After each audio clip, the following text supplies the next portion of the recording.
Good afternoon बच्चों। चलिए देखते हैं अब अपना जो लास्ट पेपर है एफएमएन इकोनॉमिक्स और फाइनेंस, उसको कैसे बेहतर किया जाए। आप लोगों का अभी तक जो पेपर गया उसको छोड़ दो। जैसा भी पेपर गया, पेपर उम्मीद करता हूँ अच्छा ही गया होगा, या जैसा भी गया देखेंगे उसके बारे में एग्जामिनेशन बीतने के बाद। फिलहाल एफएम और इकोनॉमिक्स में अच्छा स्कोर करना जरूरी है। अगर आपको बोथ ग्रुप निकालनी है, सिर्फ सेकेंड ग्रुप निकालनी है, या फिर आपको रैंक लेके आना है, इन ऑल द सिनेरियोज आपको उन सब्जेक्ट में मार्क्स लाने पड़ेंगे जिन सब्जेक्ट में मार्क्स आते हैं। एंड एफएमएन इकोनॉमिक्स एक ऐसा सब्जेक्ट है जहां पे आप इजीली 98, 99, 100 आउट ऑफ 100 भी स्कोर कर सकते हैं। बिकॉज जो इकोनॉमिक्स पोर्शन है that is economics for finance, completely practical approach से उसको चेक किया जाता है। एंड जैसे प्रैक्टिकल पेपर में अच्छा होने पे फुल आउट ऑफ फुल देते हैं, वैसे आपको देखने को मिलेगा इकोनॉमिक्स में भी मार्क्स मिलते हैं। ठीक है, चलिए अगर मैं पहले डिस्कस करूं कि एफएम में क्या इंपॉर्टेंट है थ्योरीज में, देखो यहाँ पे सबसे ज्यादा जरूरी है एक थ्योरीज क्वेश्चन हमेशा आता ही आता है।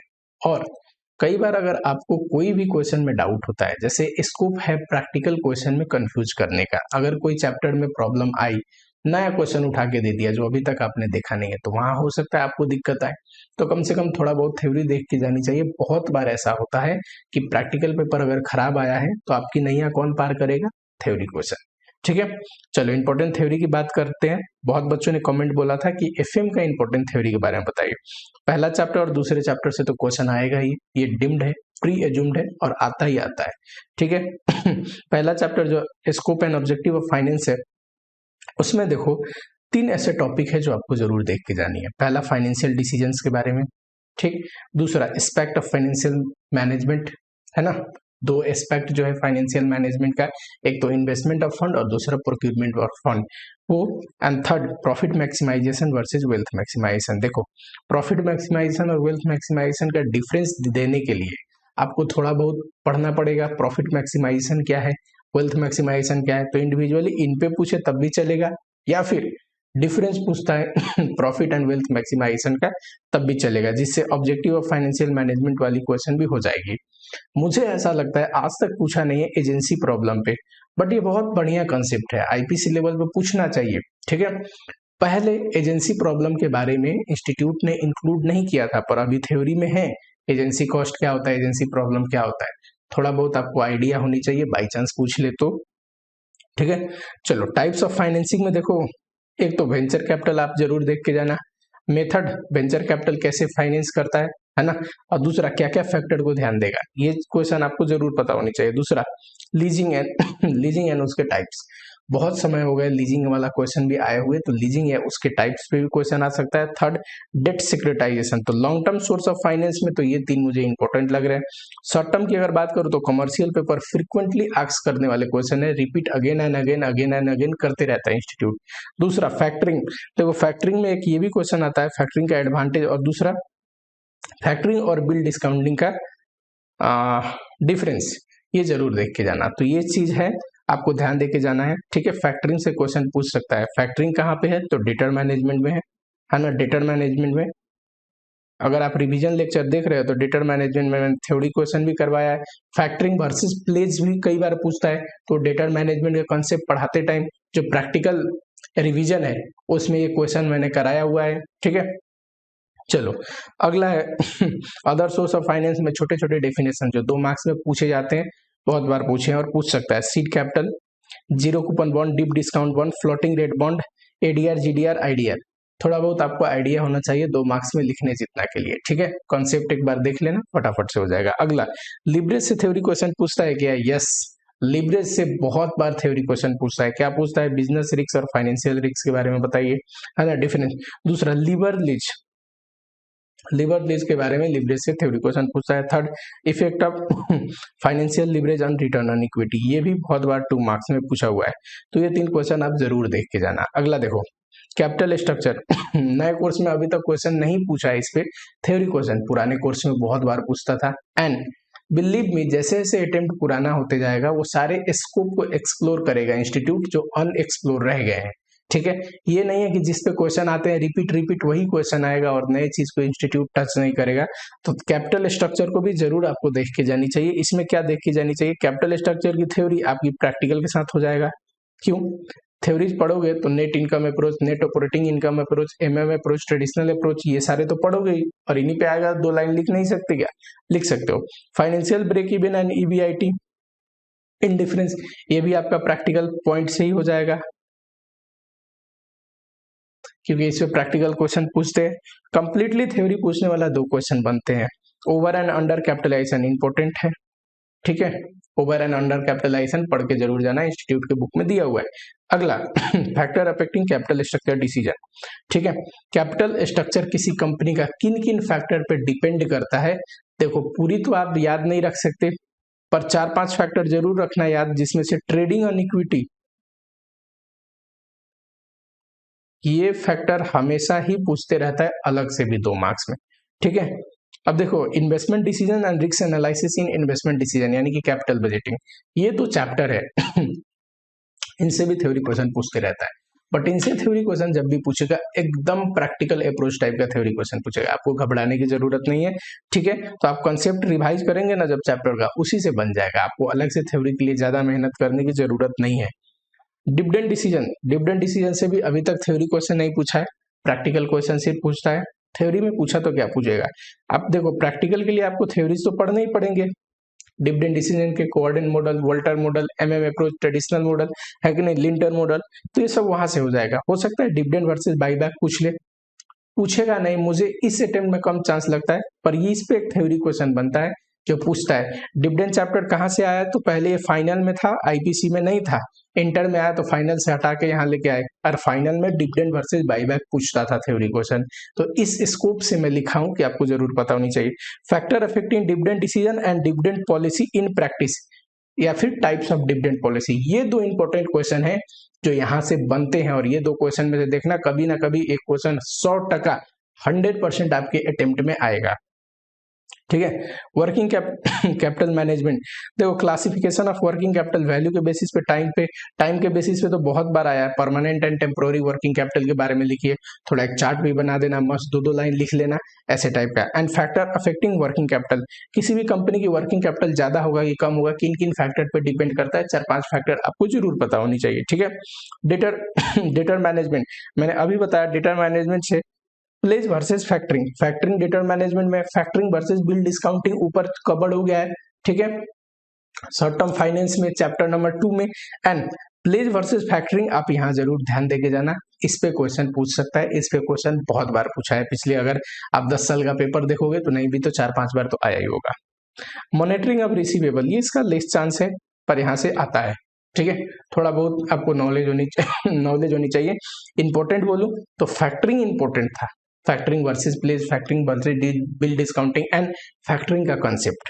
चलो कैश मैनेजमेंट एक ऐसा है कि कैश मैनेजमेंट में जितने भी टेक्निक्स है कैश मैनेजमेंट के, एक्सेप्ट कैश बजट से आएगा तो प्रैक्टिकल क्वेश्चन आएगा, और सारे जैसे विलियम जे मॉडल का इक्वेशन है और उसके बारे में, मिलर और अप्रोच, मैनेजमेंट ऑफ फ्लॉट, इस पे तो बहुत बार थ्योरी क्वेश्चन आया, मैनेजमेंट ऑफ फ्लॉट बहुत इंपॉर्टेंट है, आप मार्क करो इसको, कभी ना कभी पूछ सकता है। एस्केलेशन ऑफ कैश कलेक्शन, ये भी इंपॉर्टेंट है। मार्केटेबल ऑफ सिक्योरिटीज, ये उतना मैं नहीं मानता हूं।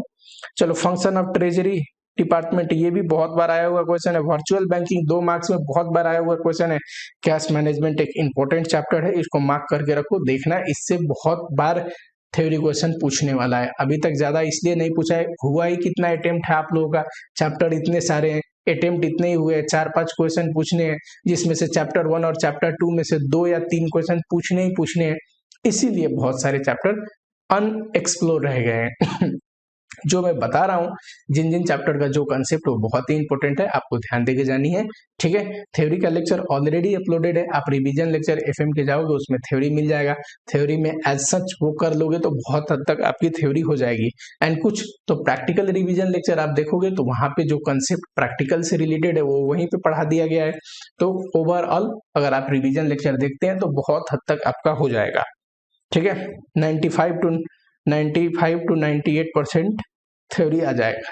और एक कभी कभी होता है कि कंप्लीटली एक थ्योरी उठा के दे दिया आपको अंदर से, जो नहीं आना चाहिए, तो वैसे टाइप का आया तो आपके पास चूज करने का ऑप्शन तो है, एक थ्योरी क्वेश्चन स्किप भी तो करनी है, पर मेजॉरिटी ऑफ थ्योरी क्वेश्चन कैसी आनी चाहिए, एकदम कॉन्सेप्चुअल, एकदम ऐसी जो आपको पता होनी चाहिए उस चैप्टर में। चलो, एक चीज एफएम में आपको जरूर ध्यान देना है, आरटीपी मई 22 का देख के जाना है, इसमें से क्वेश्चन आने की प्रोबेबिलिटी है। ठीक है, आरटीपी में देखो 2021 का जो मटेरियल था, जब 22 का मटेरियल आया तो क्वेश्चन कुछ इंक्लूड हुए, एंड उन क्वेश्चन जो इंक्लूड हुए हैं वो आरटीपी मई 2022 में भी इंस्टीट्यूट ने एज इट इज पूछा। मेरे को लगता है आरटीपी में से एक या दो क्वेश्चन आ सकता है, आपको आरटीपी जरूर देख के जानी है। ठीक है, मैं बार बार रिपीट कर रहा हूँ, आरटीपी देख के जाना। चलो, चैप्टर्स की बात करें तो इनिशियली आपको लिब्रे जरूर करनी चाहिए, है ना। चैप्टर तो देखो जो है आपको एफएम में सभी करके जानी पड़ेगी, एफएम इको में एफएम में ही मार्क्स नहीं स्कोर कर पाए तो कैसे होगा। लेकिन कौन चैप्टर में क्या चीज फोकस करना है थोड़ा बहुत मैंने बताया है, इस चीज को जरूर ध्यान देना। लिब्रे बहुत ही छोटा चैप्टर है और 100% एक क्वेश्चन आएगा। दूसरा, डिविडेंड डिसीजन की बात करें तो वॉल्टर और गॉर्डन मॉडल को जरूर ध्यान देके जाना, उसकी फॉर्मूला और उसका कंसेप्ट क्लियर होनी चाहिए। यहाँ से अभी तक सिर्फ यहाँ से आया है, लेकिन मैं हमेशा ये डिस्क्लेमर देता हूँ कि एमएम अप्रोच से इंस्टीट्यूट को क्वेश्चन पूछना चाहिए। क्यों पूछना चाहिए, डिविडेंड डिसीजन भी पहले कहाँ से आया है, फाइनल से उठ के चैप्टर आया है पहले फाइनल में हुआ करता था और फाइनल में एमएम अप्रोच पे सिर्फ क्वेश्चन पूछता था, वॉल्टर एंड गॉर्डन पे भी पूछता था, पर एमएम अप्रोच पे फाइनल में बहुत बार क्वेश्चन पूछा हुआ है, पर यहाँ पे अभी तक क्वेश्चन नहीं पूछा है। तो एमएम अप्रोच एक जरूर देख के जाना आप। ठीक है, चलो कैपिटल स्ट्रक्चर की बात करें तो देखो थ्योरीज तो ऊपर कवर्ड हुए, एक नॉर्मल कैपिटल स्ट्रक्चर के जो थ्योरीज है कि NI approach, NY approach, MM approach, ये सब क्या कहते हैं, तो ये थोड़ा बहुत आपको पता होनी चाहिए। बहुत ही शॉर्ट एंड स्वीट चैप्टर है, छोटे छोटे फॉर्मूले एंड छोटे छोटे कंसेप्ट है। ठीक है, कैपिटल बजटिंग में टेक्निक्स पे 2 क्वेश्चन करके जाना। टेक्निक्स मतलब जिसमें पेबैक पीरियड निकालना हो, आईआरआर निकालना हो, एनपीवी निकालना हो, ठीक है, पीआई निकालना हो, तो कुछ ऐसे क्वेश्चन देख के जाना जिसमें ये कवर्ड हो जाए।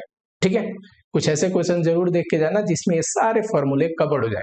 तो 2 क्वेश्चन ऐसे देख लेना एंड स्पेशल क्वेश्चन पे, कंसेप्ट पे एक एक क्वेश्चन जरूर देख के जाना। जैसे कि रिप्लेसमेंट डिसीजन पे एक अनइक्वल लाइफ हुआ तो एक सिर्फ कॉस्ट का इंफॉर्मेशन दिया तो उस पे एक।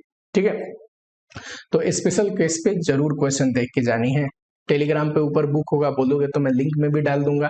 वैसे इंस्टीट्यूट की बुक आज देखो आप कितना ही क्वेश्चन कर सकते हो, 1 डे बिफोर एग्जामिनेशन इंस्टीट्यूट में जितना क्वेश्चन है उतना ही देख लो, ये बहुत बड़ी बात है। ठीक है, तो इस चीज को आपको जरूर ध्यान देके जानी है। अगला, risk analysis in capital budgeting. देखो इसमें क्या है ना कि बहुत बार रिस्क अप्रेजल क्राइटेरिया पे क्वेश्चन पूछ चुका है, जैसे सर्टेनिटी इक्विवेलेंट कोफिशिएंट आरएडीआर पे भी क्वेश्चन पूछ चुका है, फिर सेंसिटिविटी सिनेरियो पे भी क्वेश्चन पूछ चुका है, पर रिस्क कैलकुलेशन पे क्वेश्चन पूछा हुआ बहुत समय हो गया, यानी कि एक्सपेक्टेड एनपीवी निकालो, एक्सपेक्टेड कैश फ्लो निकाल के, है ना, इस टाइप के क्वेश्चन, कोफिशिएंट ऑफ वेरिएंस निकालो, स्टैंडर्ड डेविएशन निकालो, तो इस पे क्वेश्चन पूछा हुआ बहुत टाइम हो गया है, तो एक बार इसको जरूर ध्यान देके जाना रिस्क कैलकुलेशन पे। वर्किंग कैपिटल मैनेजमेंट में कैश कॉस्ट अप्रोच को आपको जरूर ध्यान देके जानी है। ठीक है, एक क्वेश्चन है डबल शिफ्ट का। ठीक है, ये क्वेश्चन आएगा तो बच्चों से मिस्टेक होने की प्रोबेबिलिटी होती है, डबल शिफ्ट का क्वेश्चन जरूर ध्यान देके जाना। इकोनॉमिक्स की अगर बात करूं तो छोटे छोटे बहुत सारे चैप्टर है, चैप्टर के भीतर यूनिट भी है, तो आपको वैसे तो पूरी इकोनॉमिक्स ही स्कैन करके जानी है, क्योंकि पढ़ के नहीं जाओगे तो कैसे होगा। इकोनॉमिक्स में तो मजेदार बात यह है कि सारे ही चैप्टर से क्वेश्चन पूछता है, वेटेज अलग है पर पूछता जरूर है। तो चलो जो बड़े वेटेज के चैप्टर है वो जरूर आपको अच्छे से करके जानी है, जहां से प्रैक्टिकल क्वेश्चन आएगा, और 5 नंबर का आया तो 5 आउट ऑफ 5 आता है अगर आपने सही किया तो उस चैप्टर को तो करके जानी है ना, कि कम से कम देखो 20 नंबर का पेपर अगर आप कंफर्म करते हो इकोनॉमिक्स में और एफएम में आपके अच्छे मार्क्स आते हैं तो आराम से आपकी एग्जिम्शन आ जाएगी। ठीक है, और 40 नंबर लेके आनी है इकोनॉमिक्स में तो पूरा ही पढ़ के जानी पड़ेगी, दूसरा कोई विकल्प नहीं है। नेशनल इनकम चैप्टर नंबर 1 में 2 यूनिट है, चैप्टर नंबर 1 में 2 यूनिट है, एक तो calculation of accounting of national income और दूसरा Keynesian theory of determination of national income. ये दोनों को अच्छे से करके जानी है, यहाँ से क्वेश्चन पूछेगा मिनिमम 10 to 15 मार्क्स, 10 नंबर का पेपर पूछेगा, हो सकता है 12 नंबर 15 नंबर का भी पेपर पूछे। और दूसरा money demand and money supply, ये भी चैप्टर देख के जाना, ये भी चैप्टर इंपॉर्टेंट है। इसके बाहर और सब आपको स्कैन करके जानी है। क्योंकि सब चैप्टर में से कुछ ना कुछ क्वेश्चन पूछेगा, ठीक है। पर ये जो था ना कि इसको प्रायोरिटी बेसिस पे देख के जानी है कि इसकी कॉन्सेप्ट आपको अच्छे से क्लियर होनी चाहिए कि 15 से 20 नंबर के आसपास का तो पेपर अच्छे से हो जाए, है कि नहीं। बची हुई 20 नंबर स्कैन करके जाओगे तो कुछ क्वेश्चन बनेंगे, हो सकता है कुछ क्वेश्चन भूल जाओ, पर इसको जरूर प्रिपेयर करके जानी है अगर आपको 80 प्लस मार्क्स लेके आना है एफएमई में। तो चलो बढ़िया से पढ़ाई करो, इन सारी चीजों को इनकॉर्पोरेट करो अपने पढ़ाई में, ठीक है। और पेपर दो बढ़िया से, बेस्ट ऑफ लक, अच्छा जाएगा एग्जामिनेशन, डरने की बिल्कुल जरूरत नहीं है।